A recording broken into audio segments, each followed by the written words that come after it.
जय हिंद दोस्तों, ये वीडियो होने वाला है आपके लिए एकदम खास क्योंकि दोस्तों इस वीडियो में हम बात करेंगे बोराना वीव्स के आईपीओ के बारे में। देखिए बहुत दिनों बाद में आईपीओ आ रहे हैं तो ऑब्वियस बात है उत्सुकता बनी है कि कौन से आईपीओ के लिए पैसा लगाए। क्योंकि देखिए दोस्तों अभी दो आईपीओ आपके सामने हैं, बोराना वेव्स का आईपीओ और बेलराइज इंडस्ट्रीज का आईपीओ भी हमारे सामने, जिसका ऑलरेडी वीडियो बना रखा है मैंने। आपको आई बटन पे उसका लिंक भी मिल जाएगा और वीडियो के एंड में भी जो है उसका लिंक मिल जाएगा। तो देखिए दोस्तों ये टेक्सटाइल सेक्टर का बहुत अच्छा आईपीओ रहने वाला है। यहाँ पे हम बात करेंगे सबसे पहले कंपनी की डिटेल्स के बारे में कि कंपनी क्या काम करती है। साथ ही आईपीओ की डिटेल्स हम यहाँ पे जानेंगे। कंपनी के फाइनेंशियल्स किस तरीके के हैं, कंपनी प्रॉफिट मेकिंग है या फिर लॉस मेकिंग है। साथ ही पीयर कंपैरिजन के अकॉर्डिंग वैल्यूएशन किस तरीके की है, वैल्यूएशन यहाँ पे महंगी है या फिर सस्ती है। लेटेस्ट जीएमपी क्या चल रही है, अप्लाई करना चाहिए या फिर नहीं करना चाहिए, सारी बातें आपको इस वीडियो में जानने के लिए मिलेगी। तो देखिए दोस्तों सबसे पहले अगर हम बात करें ग्रे मार्केट प्रीमियम यानी जीएमपी की, ये एक सिर्फ अंदाजा होता है। सिर्फ इसके बेसिस के ऊपर ही कभी किसी भी आईपीओ के लिए इन्वेस्ट नहीं करना चाहिए, इसीलिए सारी बातें वीडियो में के एंड तक आपको ध्यान से समझनी है। अब देखिए दोस्तों लेटेस्ट जीएमपी अगर बात करें तो जब से आईपीओ का अनाउंसमेंट हुआ है 15 तारीख से लगभग जो है इसकी जीएमपी करीब करीब 29% के करीब चल रही थी। और 19 तारीख आते आते थोड़ा, चूंकि मार्केट भी डाउन था तो मार्केट की कंडीशंस का तो यहाँ पे इम्पेक्ट होता ही होता है, तो जीएमपी थोड़ी डाउन हो गई है। तो यहाँ पे जो एक लोट लगभग 15,000 के करीब का रहता है, वहाँ पे लगभग आपको 3,795 रुपये का प्रॉफिट फिलहाल एक एस्टिमेट है ना। लगभग 25% का प्रॉफिट यहाँ पे होने की संभावना है। संभावना वर्ड एक बात ध्यान रखना, क्योंकि यहाँ पे हो सकता है इससे ज़्यादा प्रॉफिट भी हो जाए, इससे कम प्रॉफिट भी हो जाए, इसलिए बोलता हूँ यह एक सिर्फ अनुमान होता है। नेक्स्ट दोस्तों बात करें कंपनी के बारे में, तो देखिए कंपनी की बात करें तो 1975 से ही जो कंपनी स्टार्ट हो चुकी थी। 2020 में जो है ये लिमिटेड कंपनी बनी और उसके पहले आप इसका एक्सपांसन देख सकते हो। 1975 टू 1985 में इसकी शुरुआत हुई। फिर फर्स्ट इंडस्ट्रियल स्टेप लिया इन्होंने 1983 में, है ना। 1992 में इन्होंने एक्सपांसन फेज आया इनका, और फिर 2005 में इन्होंने टेक्नोलॉजी एडवांसमेंट में काम किया।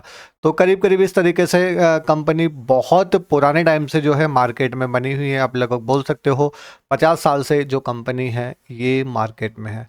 बात करते हैं सेक्टर के बारे में, तो टेक्सटाइल सेक्टर की ये कंपनी है जो कि अपैरल एंड गारमेंट्स के regarding, home textile and tent fabric के रिगार्डिंग जो है ये रॉ मटेरियल का मैन्युफैक्चर करती है। अब दोस्तों बात करें, चूँकि जैसे मैंने आपको बताया कि 2020 में जो है ये कंपनी लिमिटेड कंपनी के रूप में बाहर निकल के आई थी। और चूँकि ये फैब्रिक से रिलेटेड इसका काम है, टेक्सटाइल सेक्टर से काम है। चूँकि देखिए सेक्टर तो नो डाउट बहुत अच्छा सेक्टर है, लेकिन एक बात यहाँ पे जाननी है कि कॉम्पिटिटिव सेक्टर भी है ये, है ना। और गुजरात में इसकी देखा जाए तो मैन्युफैक्चरिंग यूनिट है, एक और मैन्युफैक्चरिंग यूनिट ये लगाना चाहते हैं, उसी के रिगार्डिंग ये जो अपना है आईपीओ लेके आए हैं। कस्टमर बेस भी अगर देखें तो गुजरात में ही मेनली 98% जो है इनका जो हाफ ईयरली है फाइनेंशियल 2025 का, वहाँ पे सेल देखने के लिए मिली है। और धीरे धीरे अपनी प्रेजेंस जो है दोस्तों ये राजस्थान, हरियाणा, दिल्ली, वेस्ट बंगाल एंड उत्तर प्रदेश में भी बढ़ा रहे हैं। टॉप 10 जो इनके कस्टमर्स हैं उनसे लगभग 54.75% का रेवेन्यू में कॉन्ट्रीब्यूशन यहाँ पे नज़र आ रहा है। अब देखिए दोस्तों बात करें आईपीओ की डिटेल के बारे में, तो आईपीओ की शुरुआत कल यानी 20 तारीख से हो जानी है। लास्ट डेट जो है 22 तारीख यहाँ पे रहने वाली है। अगर प्राइस रेंज की बात की जाए 205 से 216 पर शेयर रहने वाला है। पीएसए रहने से दोनों पे ही लिस्टिंग हमें देखने के लिए मिलने वाली है। और दुख की बात यह है कि यहाँ पे रिटेल कोटा सिर्फ 10% ही रखा गया है। आईपीओ का साइज भी चूँकि बहुत कम है, सिर्फ 144.89 करोड़ का आईपीओ है और कंप्लीट फ्रेश इशू है, जो कि अच्छी बात है। जो भी पैसा मिलेगा कंपनी ही अपने भविष्य के लिए और जो भी लोन रिपेमेंट वॉट एवर जो भी है उसके लिए ही काम में लेने वाली है। मतलब कोई भी जो प्रमोटर्स वगैरह है यहाँ पे अपनी हिस्सेदारी बेच के निकलने वाले नहीं है।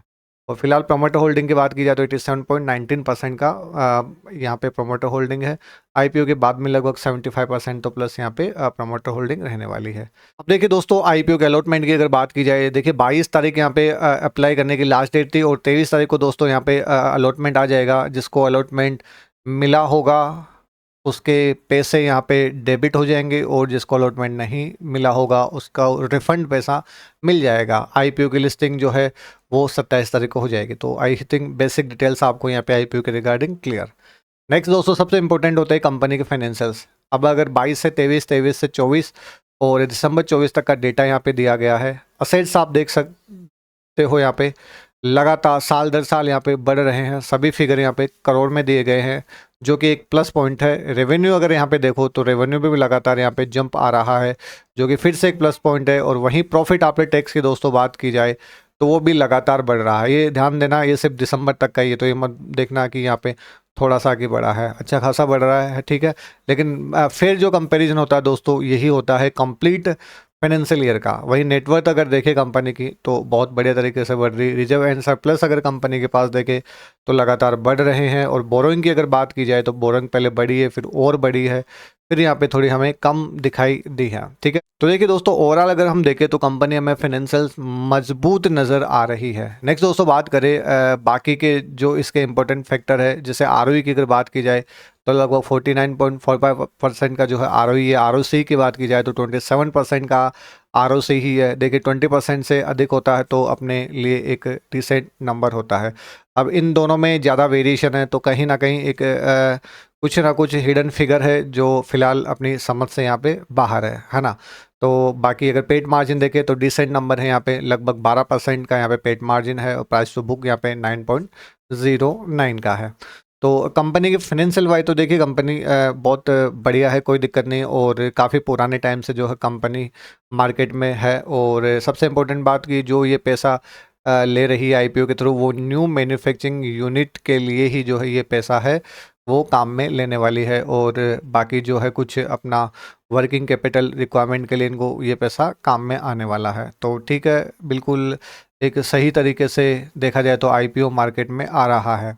और पीयर कंपैरिजन की अगर बात की जाए तो यहाँ पे फ़िलहाल कोई भी लिस्टेड पीयर नहीं है, जैसा कि इन्होंने अपनी आरएचपी में बताया है। नेक्स्ट दोस्तों बात करें अब इस आईपीओ के लिए कि अप्लाई करना चाहिए या फिर नहीं करना चाहिए। तो देखिए दोस्तों, अगर हम यहाँ पे बात करें सेक्टर की तो टेक्सटाइल सेक्टर का ये आईपीओ है ना। कंपनी का काम हमेशा रहेगा, है ना, क्योंकि सेक्टर ही ऐसा है। और चूंकि कम्पिटिटिव सेक्टर भी है तो मेन बात होती है कि कंपनी ग्रोथ कर रही है या नहीं कर रही है, ग्रोथ के साथ में प्रॉफिट बना रही है नहीं बना रही, ये सारी बातें डिपेंड करती है। फाइनेंशियल्स कंपनी के अच्छे हैं। वैल्यूएशन में अगर देखा जाए तो कोई पीयर कंपैरिजन है नहीं।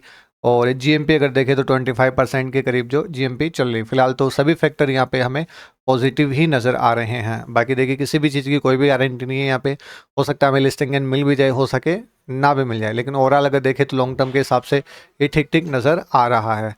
बाकी मेरी ओर से किसी भी तरीके का कोई भी रिकमेंडेशन नहीं है कि आपको इस आईपीओ के लिए अप्लाई करना चाहिए या फिर नहीं करना चाहिए। हाँ, अगर वीडियो में दी गई जानकारी आपको अच्छी लगे तो चैनल को सब्सक्राइब कीजिएगा, प्यारा सा कमेंट ज़रूर कीजिएगा। और हाँ, सोच समझ के आईपीओ में अप्लाई करना। अगर आपको दी गई जानकारी समझ में आती है या बाकी आप वो क्या फैक्टर इस आईपीओ के बारे में अच्छे लगे हैं तो वो तो कमेंट करके बाद ज़रूर बताओगे ही। अगर आप खुद से डिसीजन ले पाते हो किसी भी आईपीओ में इन्वेस्ट करने का तो बहुत अच्छी बात है, नहीं ले पाते हो तो अपने फाइनेंशियल एडवाइजर से ज़रूर एडवाइस ले, देन डिसाइड करें कि आपको किसी भी तरीके का इन्वेस्टमेंट करना है या फिर नहीं करना है, ताकि आप लॉस से बच सको, ठीक है। क्योंकि यहाँ पे जिस हिसाब से पैसा बनता है ना, उस हिसाब से पैसा डूबता भी है। तो ये छोटी छोटी बातें आपके दिमाग में होनी चाहिए।